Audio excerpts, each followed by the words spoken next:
دا ورو سوال کړی دی یو جنۍ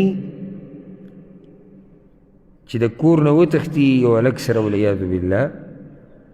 او محکمه کې د هغوی نکاح وشي بغیر د ولی او د مشر د حاضرېدو نه او هغه هلک دا وایي یعنی چا سره چې جنۍ تښتېدلې ده وایي دا مسله ماته معلومه ده فقهي فتوا یې هم را پیدا کړې د بعضو مولیانو چې بغیر د ولی نه نکاح کېږي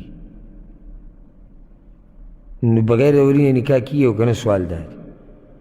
دې هلک دا فتوا را پیدا کړې خو دله دا فتوا هم را پیدا کول غواړي چې پردۍ خور لور تښتول څه حکم لري یعنې بعض ځایونو کې موږ دا دین صرف د خپل یو څو خواهشاتو دپاره استعمالو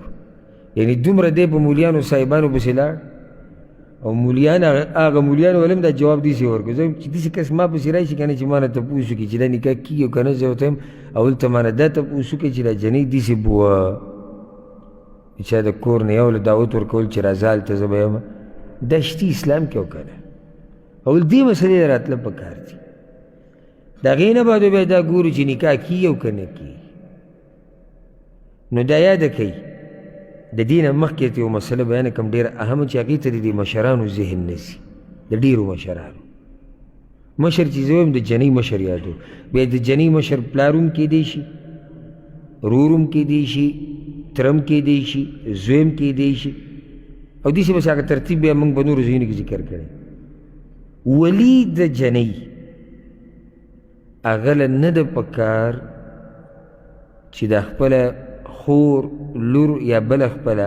چې دی ولی دی چې دا بې وجې د نکاح نه بند ساتي د هغې اکثره نتیجه دې سره اوسي که نه نتیجه د دې چې کله کور کې پیغلې جنکۍ ناستې او واده کوي نه او رشتې راځي چا ته وایي تا تعلیم پوره نه دی کړی او چا ته وایي ستا مخ داسې دی او څوک دنګ دی او څوک چیت دی او څوک غریب دی او څوک تور دی او څوک سپین دی او څوک داسې دی او څوک کته او بره دا ظلم دی وایي زه دا نه یم چې څوک د ته میلاو شي هلته حدیث کې دي چې اذا اتاکم من ترضون دینه وخلقه چې یو کس راغی تاسو د دین نه راضي اخلاقو نه راضي بس لور خور وله ورکړه دومره جوور ننوته چې د ده خو کاروبار اوس لږ کمزوری دی او دا به څه کېږي او دا به رزق د الله په لاس کې دی صحیح د هر چا سره د خپلې خور لور غمي خو چې د یو سړي اسباب چلیږي اگر کله کمزوري دي ورکوله کېدی شي هم د دې د لاسه د اسباب هم ډېر شي که نه نشي کېدی کېدی شي نو دا بعض مشران ګورې ظلم کوي دا یاد ساتئ هلته خور لور غریبه خو پخپله څه ویلی نه شي هغه کور کې جهالت ته دا مسله ورته نه ده معلومه چې نکاح دپاره د جنۍ راضي کېده پکار دي که نه دي پکار دي دې نه هغوی خبر نه دي نو چې دا جهالتونه دي دا قسمه قصې دي چې کور کې دا جنکۍ چې کله پاتې شي نو په هغوی کې بیا بس دا قسمه چلونه کوي هلک سره وتښتي نو بیا دې سرګردانه ګرځي هر ځای کې لیونۍ ته جوړ شي کله وی جنۍ را پیدا کړي ولمه کله وی هغه هلک ولمه کله وی پلانې ولمه او کله وی دا کوم کله دا لیونۍ شي لارو کوڅو کې منډې وي د دې هر څه نه ښه دا و چې ده په اوله کې سوچ کړی دغه شان صرف دا مسله د جنکو نه ده دا مسله ده هلکان هم ده چې لوی لوی سړي ناستي او موږ قیامت پورې وایو دا واړه دي او دوله ضرورت او په خپلو خپو ودرېږي خپو باندې ودرېده څه ته وایي صحیح ده چې هلک بالغ شو هوښیار دی پوهېږي په خبره په نفع نقصان او پلار یې طاقت شته یا د هغه طاقت شته پکار دی چې واده وکړي مخکې به دی په خپو هم ودرېږي او په خپو نه چې په سر به هم ودرېږي خو ته ولې واده وکړه نو بې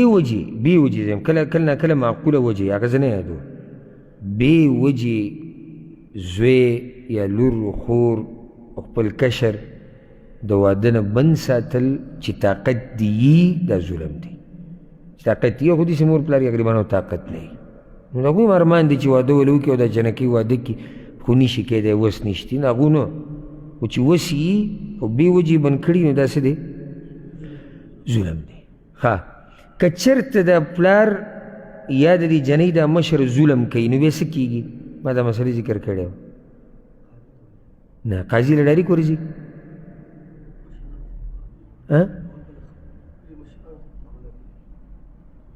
لکه پلار د جنۍ ظالم دی نو څه به کېږي جواب یې دا دی ګوره موږ نکاح یا بل نه یادو ګوره دا مسله ما ذکر کړی چې کله د جنۍ هغه ولي چې هغه په اوله کې راځي هغه ظلم او زیاتې کوي خلکو ته پته ولګي چې دی ظلم او زیاتې کوي نو د ده نه دا ولایت او مشرتیا نږدې بل ولي ته اوړي پوه شوئ که نه قیامته پورې به دا جنۍ داسې ناسته نه وي چېرې پلار یې وایي زه پښتو کوم زه یې د سره ورکوم نه نو موږ به ټول ناست یو انتظار به کوو چې هغه یې نه ورکوي نه چې بل کوم ولي په ترتیب کې راځي هغه دا کار کولی شي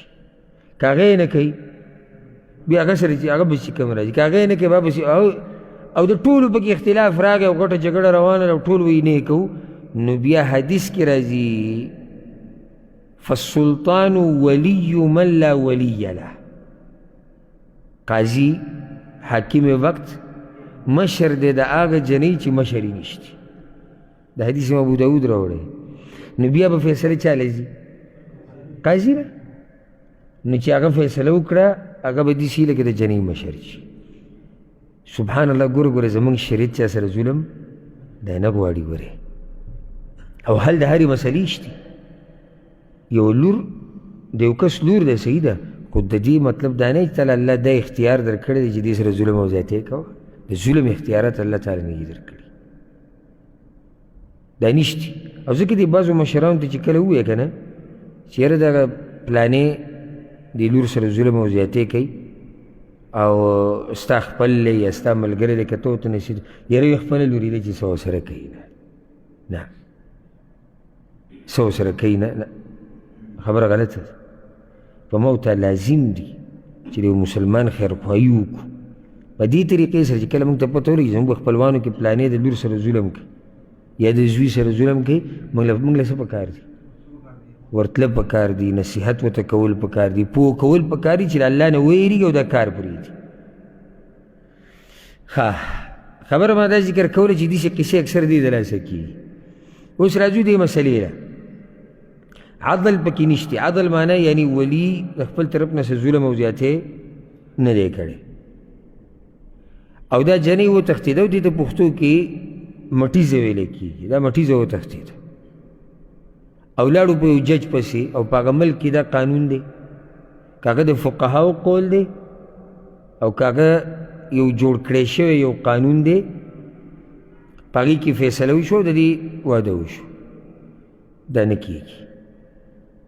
دلیل دا دی رسول صلی الله علیه وسلم امام ابن حبان دا روایت راوړی لا نکاح الا بولی و شاهدی عدل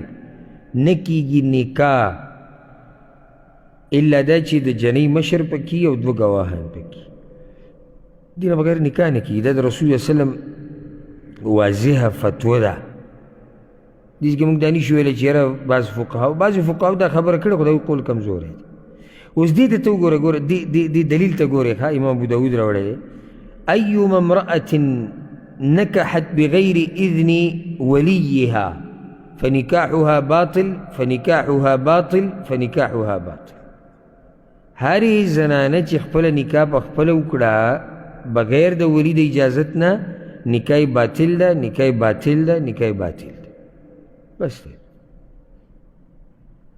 نو بغیر د ولی نه د جنۍ نکاح نشي کېدی الا په کوم حال کې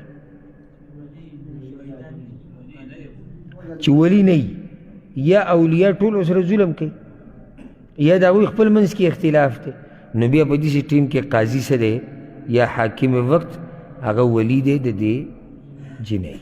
بله مسله به ذکر کړو دا اوس د دوی د نکاح شوې ده جج وله کړې ده فقیه وله کړې کار چا کړې او دې خبر شو چې یاره دا خو نه دی شوي دا نکاح نو څه به کوو دلته به تجدید کوي عقد تجدید د نکاح د سر نه به دا نکاح وتړي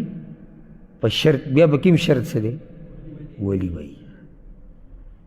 یعنې ولی به راضي شي هغه به ناست هغه به وایي زه پرې راضي یم بیا به نکاح وتړلی شي ګواهان به پکې کښېني څنګه چې سړی نکاح تړي اول سر دا تجدید به وکړي او که نه یې راضي ولي بیا نه کېږي الله نه یره پکار ده